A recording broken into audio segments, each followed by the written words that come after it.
Mayong Udto sa Tanan.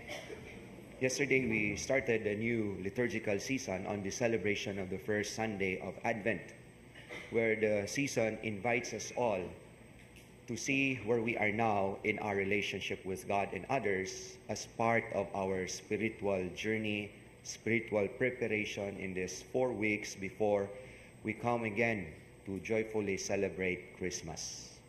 And one of the important aspects in which we are going to assess in our pursuit for holiness and fulfillment in life is our life of faith. Asa na ang ato ang kinabuhi sa pagtuo? Miligon ba ang atong pagtuo or nagkahuyang ng nahihinuon? And somehow, the very narrative or gospel today, the familiar and famous story of the centurion in today's gospel, reminds us of how it is to assist and to assess where we are now in our relationship with God, most especially in our life of faith. Because the centurion professes this profound kind of faith in which caught the very attention of our Lord. His faith is a trusting faith. Usa ka pagtuo nga misalig o masaligon. Usa ka pagtuo nga bisan sa kadako sa percentage of a risks, and yet he trusted everything to the Lord. Dako kayo ni siya og kalambigitan sa atong pagpalambo sa atong pagtuo. If we can find the element of trust in our faith, then it's like the faith of the centurion. We know that the centurion is a man of power and authority. Dili ni siya dali musalig, kay tao siya sa paggamhanan. He is a objective person. He is a person that is up for results and not for the process. He is a person that is up for what you can deliver, not on your promises to deliver things. Then therefore, this person is a very stern person concerning of the status that he is, that he was as a centurion.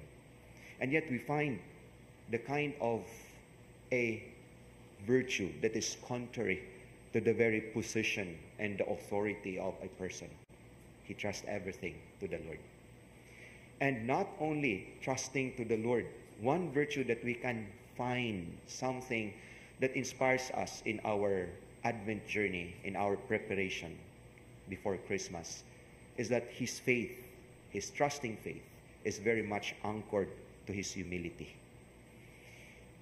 Gani, ang maong centurion, he is not a person who is famous of a humility and lowliness.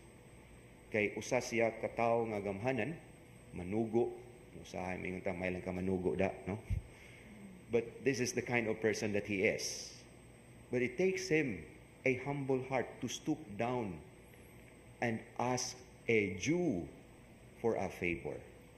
Not even a fellow Roman, a person of authority and power who is the colonizers of the land of Israel during that time. Muna nga nagpaubos siya, mihangyo og usa ka subject, usa ka Hudiyo, aron maayo ang iyahang sakop. And therefore, there are so much we can learn out of the centurion's attitude in our gospel today. And this would impart to us that on our journey in faith, we see to it that our faith has an element of trust. It is always a trusting faith that is based on humility, that is based on lowliness. Nga naay mga kaygayunan nga magpaubos unta ta, pero usahay ang atong pagkataas sa ato ang garbo mo'y mahimong babag, and therefore we lose the faith, we lose the opportunity to nurture our own life of faith. We emulate, we take inspiration from the centurion of today, not only of his deep concern and profound love of one of his servants, but he portrays to us a kind of faith that catches the attention of our Lord, a trusting faith, and that trusting faith is based on humility and lowliness of heart. Amen.